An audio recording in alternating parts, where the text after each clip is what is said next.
Ambulance പുറപ്പെട്ടു കഴിഞ്ഞു. പിന്നാലെ പോലീസ് സന്നാഹമുണ്ട്. കൂടാതെ ഇദ്ദേഹത്തിൻ്റെ, അതായത് എറണാകുളത്തു നിന്നുള്ള പള്ളിയിൽ നിന്നും വരെ ആളുകൾ ഈ മൃതദേഹം ഏറ്റുവാങ്ങുന്ന സമയത്ത് ഇവിടെ ഉണ്ടായിരുന്നു, നാട്ടുകാരുണ്ടായിരുന്നു. ബ്ലോക്ക് പഞ്ചായത്ത് പ്രസിഡന്റും ഈ കോതമംഗലം ബ്ലോക്ക് പഞ്ചായത്ത് പ്രസിഡന്റ് അടക്കമുള്ള പ്രദേശവാസികളടക്കമുള്ള ആളുകളും ഈ മൃതദേഹത്തെ ആഗമിച്ചുകൊണ്ട് മുന്നോട്ട് പോകുന്നുണ്ട്. ആംബുലൻസ് ഇപ്പോൾ എറണാകുളം കളമശ്ശേരി മെഡിക്കൽ കോളേജിൽ നിന്നും പുറപ്പെട്ടു കഴിഞ്ഞു.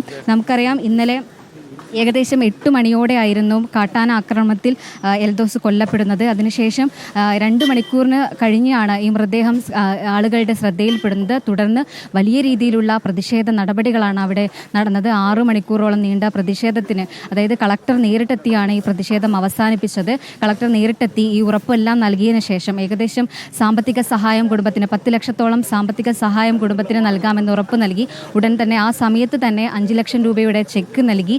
ഇനി ബാക്കി തുക ഇന്ന് നൽകുമെന്നാണ് കളക്ടർ ഇവർക്ക് ഉറപ്പ് നൽകിയത്. കൂടാതെ ഈ ട്രെഞ്ചിങ്ങിന്റെ നടപടികൾ അവിടെ അതായത് നടന്നുകൊണ്ടിരിക്കുന്നുണ്ട് എന്നാണ് അറിയാൻ കഴിഞ്ഞത്. കാരണം ഇന്നലെ ആളുകൾക്ക് ഉറപ്പ് നൽകിയിരുന്നു ട്രെഞ്ചിങ് നടപടി ഇന്ന് തുടങ്ങുമെന്നുള്ളത്. ഈ നടപടികൾ അവിടെ നടക്കുന്നുണ്ടെന്നാണ് അവിടെ നിന്നും നമുക്ക് ലഭിക്കുന്ന വിവരം. കൂടാതെ ഈ നാളെ 21-ാം തീയതി ആയിരിക്കും ഫെൻസിങ് നടപടി ഉണ്ടാവുക.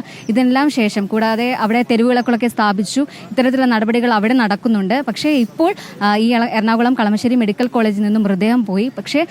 പക്ഷേ ഏതെങ്കിലും സാഹചര്യത്തിൽ വഴിയിൽ വെച്ച് പ്രതിഷേധം ഉണ്ടാകുമെന്ന് മുൻകൂട്ടി കണ്ടുകൊണ്ട് അങ്ങനെയൊന്നും ഉണ്ടാകാതിരിക്കാൻ വേണ്ടിയുള്ള എല്ലാ സന്നാഹങ്ങളുമായിട്ടാണ് പോലീസ് ഈ മൃതദേഹത്തെ പിന്തുടർന്ന് പോയത്.